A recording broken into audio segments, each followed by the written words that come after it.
श्री स्वामी समर्थ. आजची स्वामी लीला किंवा आजची स्वामी कथा. ठीक आहे, आम्ही हलके होतो.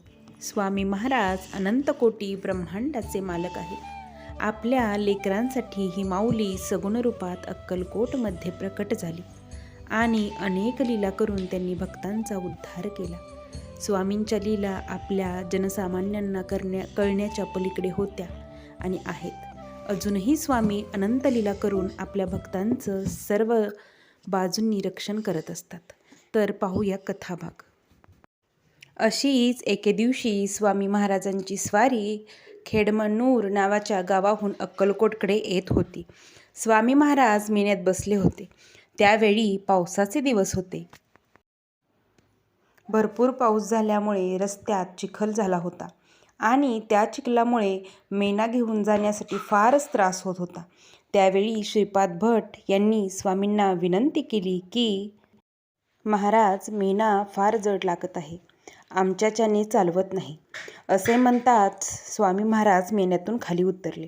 सोबत असलेल्या घोड्यावरती बसले, परंतु घोडे ठेंगणे असल्यामुळे महाराजांचे पाय जमिनीला टेकत होते. आता तर पंचायत झाली. सेवेकरी मंडळींना काहीच सुचत नव्हतं आता काय करावे ते. तेव्हा श्रीपाद भट्ट यांनी स्वामींना विनंती केली की, स्वामीराया, आपण जर हलके झालात तर आम्ही मेना उचलू.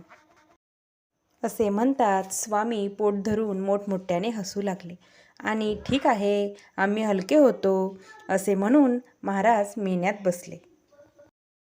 स्वामी भक्त हो. स्वामी महाराज मेन्यात बसताच चमत्कार झाला.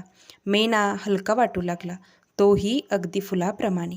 रिकाम्या मेन्यापेक्षाही तो मेना हलका झाला होता. सर्वांना चमत्कार वाटला आणि सर्वांनी स्वामीनामाचा जय जयकार करत सर्व सेवेकरी चालू लागले.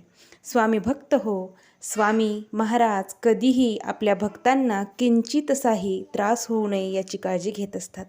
अगदी आईप्रमाणे आपल्या लेकरांचा सांभाळ करत असतात. बोला अनंत कोटी ब्रह्मांड नायक राजाधिराज योगीराज परब्रह्म श्री सच्चिदानंद सद्गुरु अवधूत चिंतन भक्तवत्सल भक्ताभिमानी अक्कलकोट निवासी श्री स्वामी समर्थ महाराज की जय.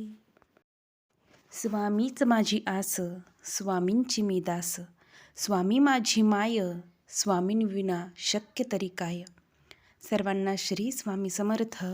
स्वामी महाराजांचं चिंतन, मनन, नामस्मरण करा. डोळे मिटा आणि शांत चित्ताने आपल्या महाराजांना स्मरण करा. महाराज कसे होते, काय होते यांना आठवा. आपण त्यांना नव्हतो पाहायला, पण महाराजांना आपण फोटोत बघतो. पण जेव्हा ज्यांनी महाराजांना अनुभूती घेतली, महाराजांना प्रत्यक्ष समोरून पाहिलं, त्यांच्या लीला पाहिल्या, ते किती परमभाग्य असतील, नाही का. आपलं हे भाग्य की आपण स्वामी सेवेत आलो. माझी प्रत्येकाला कळकळीची विनंती आहे की प्रत्येकानं स्वामी सेवेत या. महाराजांच्या परम छायेखाली या, मायाळू छायेखाली या. महाराज तुम्हाला कधीही एकटं सोडणार नाहीत. सर्वांना श्री स्वामी समर्थ. आपण आत्ता या कथाभाग का म्हणतो मी सांगते.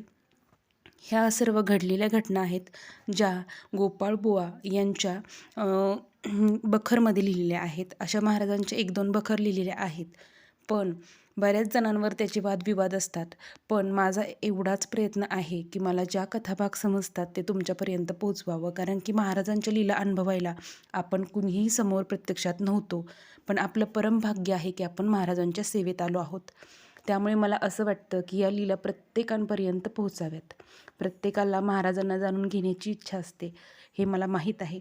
त्यामुळे कथाभाग म्हणते, कारण की आपण त्या पाहिल्या नाहीत. त्यामुळे त्या घडून गेलेल्या घटना असल्यामुळे त्याला मी कथाभाग म्हणत असते. पण त्या घडलेल्या महाराज असताना घडलेल्या लीला आहेत, घटना आहेत. त्यामुळं काही माझं जर बोलताना चुकत असेल तर मला क्षमा असावी. महाराज झालेली सेवा महाराजांच्या रुजू करते. सर्वांना श्री स्वामी समर्थ.